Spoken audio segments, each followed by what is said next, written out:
Pastor, lá em Mateus 24:21, Jesus diz: porque haverá uma grande tribulação, uma grande aflição, como nunca houve desde o princípio no mundo até agora, nem tampouco haverá de ocorrer.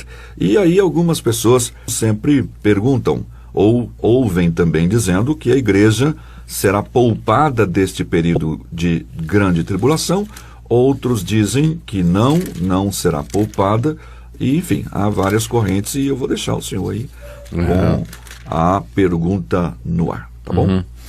Certo. De fato, Jesus, no seu sermão escatológico proferido aos seus discípulos, ele fez menção a esse período que ele chama de grande tribulação. E ele, inclusive, classifica dizendo que essa tribulação, a palavra tribulação quer dizer sofrimento, né? Sim.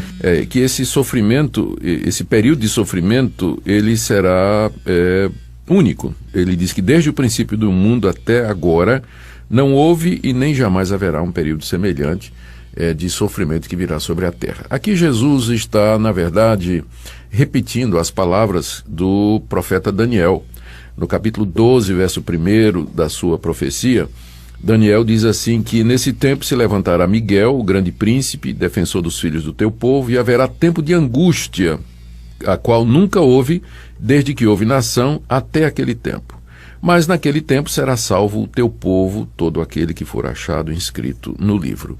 Então o profeta Daniel já havia se referido a esse período que ele chama período de angústia, que nunca houve similar a ele, mas que seriam salvos aqueles que fossem achados inscritos no livro. Aqui mesmo, no livro de Daniel, voltando um pouquinho, nós encontramos no capítulo 9 a famosa profecia das 70 semanas, que também tem sido interpretada por alguns da seguinte maneira, que juntando o quadro todo, né, o que a posição popular e tem que ser dito recente, é que o quadro que nos espera seria mais ou menos esse. Próximo à vinda de Jesus, então ele viria secretamente nos ares para arrebatar o seu povo. Certo. Então todo o verdadeiro cristão seria arrebatado desse mundo, transformado para o encontro com Cristo nos ares. Mas esse encontro é secreto. Somente os crentes participarão. O mundo não verá. Essa é uma posição, né? Essa é uma posição.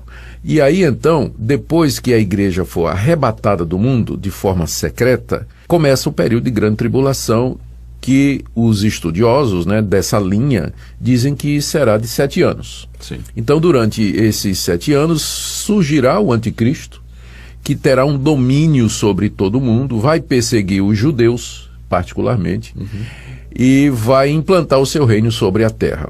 E no final dos 7 anos, quando os que se converterem nesse período, porque haverá conversão durante esse período, né, especialmente entre os judeus, quando tudo parece que está perdido para esse povo, né, que está dentro da grande tribulação, Cristo vem uma segunda vez. Na verdade já seria a terceira, né?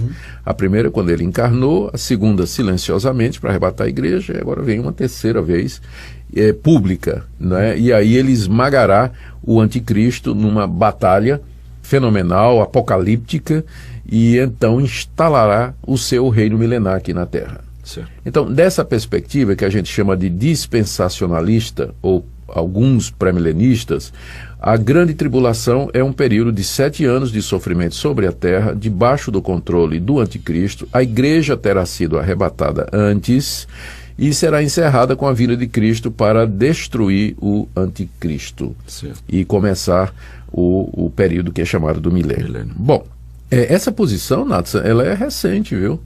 Ela tem uns 200 anos no máximo. Essas ideias, elas nasceram de uns encontros ou conferências proféticas que foram realizadas na Europa, onde pela primeira vez essas ideias apareceram. Mas antes disso, ninguém na história da igreja, os pais da igreja, os reformadores, os grandes teólogos... Eles caminhavam nessa direção. Não. Essa ideia de que o arrebatamento antes da grande tribulação, isso aí é modernismo, né, por assim dizer, é uma posição mais moderna. Essa posição não se sustenta, Nathan. Primeiro, a Bíblia fala mesmo da grande tribulação, isso aí nós não temos dúvida.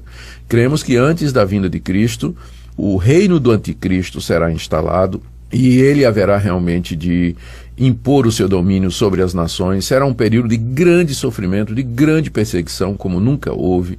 Sem comparação. Sem comparação. E ele será destruído pela vinda do Senhor Jesus. O Senhor Jesus virá e haverá de esmagá-lo, destruí-lo, encerrando assim a história desse mundo como nós o conhecemos e dando início ao novo céu e nova terra onde habita a justiça. Então não se questiona que haverá tribulação. O problema é que não há base nenhuma para dizer que a igreja será arrebatada antes. E que igreja, né? Talvez a igreja de que época, digamos. Então, seria a igreja do futuro. Se me permite só uma pergunta. Bom, então me parece que aquela tribulação que enfrentaram os irmãos dos primeiros séculos e o próprio Policarpo, Inácio, que foram comidos por não feras. Não foram poupados. Tipo assim, que tribulação foi As aquela? Perseguições que acontecem nos países, que aconteceram nos países comunistas e até hoje. E que a gente nem imagina a dor que é, né? E também o sofrimento dos cristãos debaixo de regimes totalitários muçulmanos e islâmicos, né, eles não têm sido poupados. Né? Então não há nenhuma razão para pensar que Deus vai arrebatar secretamente a igreja antes desse período da grande tribulação. Não há nenhuma passagem bíblica. Olha, uma das passagens que eles costumam dizer, né, que fala do arrebatamento, é aquela palavra de Paulo na primeira carta aos Tessalonicenses, quando ele fala da vinda do Senhor Jesus. No capítulo 4, ele diz assim, a partir do verso 13, eu não quero, irmãos, que sejam ignorantes com respeito aos que dormem. Os que dormem aqui são os que morreram, né? Para não vos entristecerdes como os demais que não têm esperança. Pois se cremos que Jesus morreu e ressuscitou, assim também Deus, mediante Jesus, trará em sua companhia os que dormem. Ora, ainda vos declaramos por palavra do Senhor isso. É aqui, presta atenção. Nós, os vivos, os que ficarmos até a vinda do Senhor, de modo algum precederemos os que dormem.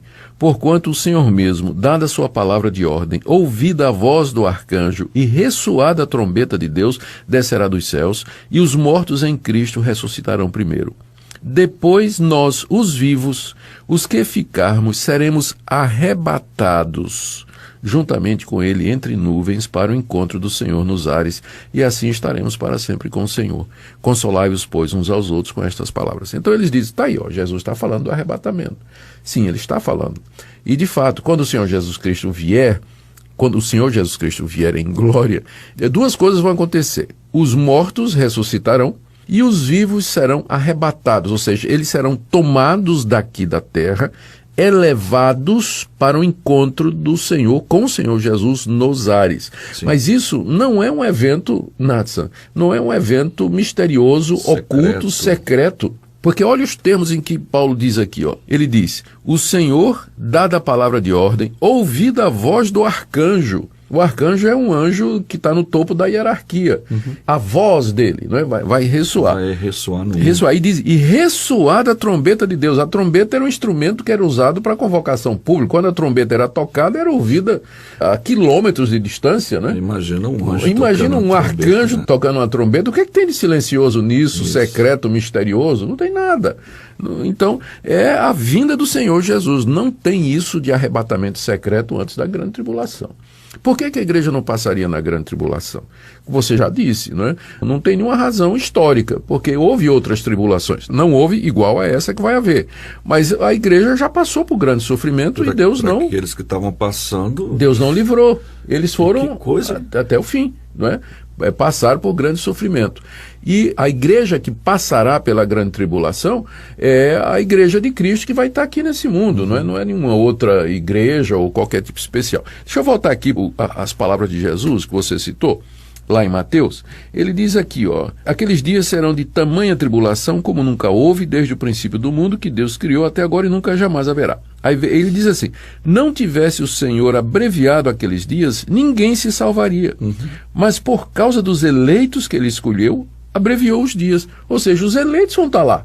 Exato. Os eleitos vão estar no meio da grande tribulação. É por isso que Deus vai, inclusive, abreviar, né, o tempo do sofrimento e a intensidade para que os eleitos possam suportar a pressão, né, que o anticristo vai fazer sobre eles para renegar a fé, para apostatar, o sofrimento físico, e Deus então vai preservá-los, porque Deus preserva aqueles que são seus. Então, resumindo, Natsan, Eu entendo, e essa é a posição histórica, né, que a igreja sempre adotou, é que haverá uma tribulação. Inclusive, alguns acham que essa tribulação ela é figurada. Não, eu não acho. Eu creio que ela é muito clara.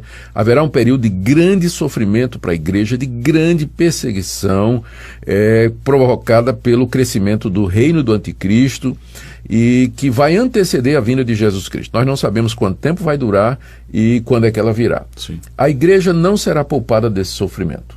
Mas esse período será encerrado com a vinda do Senhor Jesus Cristo. Nos ares, publicamente, abertamente, todo olho verá anticristo esmagado, inimigos destruídos, povo de Deus salvo, ressurreição dos mortos, transformação dos vivos, novo céu e nova terra, onde habita a justiça. Aleluia. E tudo para a glória dele, né, no final Amém. das contas. Amém. Que bom. É uma certa feita, faz tempo isso, muito tempo, lá na primeira igreja, o senhor veio falar um pouquinho, e a gente estava presente na ocasião. O senhor não era pastor lá ainda, e quando estava falando sobre esse tema, chegou na grande tribulação. Sim. E achei interessante que o senhor disse assim, para quem pensava que não ia passar pela tribulação, surpresa. Olha, Nácio, eu acho melhor a gente estar preparado para passar na grande tribulação e ser arrebatado antes do que você achar que vai ser arrebatado e de repente você se vê no meio dela, né?